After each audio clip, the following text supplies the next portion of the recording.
নমস্কার। রামনবমী রামচন্দ্রের জন্মতিথি হিসাবে পালন করা হয়। চৈত্র মাসের বাসন্তী পূজার শেষ দিন।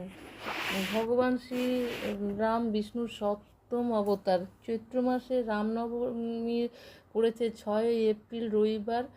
রামচন্দ্রের জন্ম মধ্যাহ্নকালে হয়েছিল। রামনবমীর শুভ মুহূর্ত 6 এপ্রিল 2025 সকাল 11টা 3 মিনিট থেকে বেলা 1টা 41 মিনিট পর্যন্ত। নবমী তিথি শুরু হবে 5 এপ্রিল 2025 সন্ধ্যা 7টা 26 মিনিট থেকে 6 এপ্রিল সন্ধ্যা 7টা 22 মিনিট পর্যন্ত।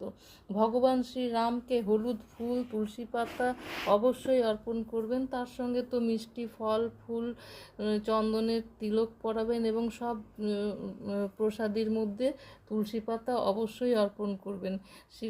শ্রীরামচন্দ্রের নাম করে নিজেরা এই দিনকে নিরামিষ আহার করার চেষ্টা করবেন। জয় শ্রীরাম, জয়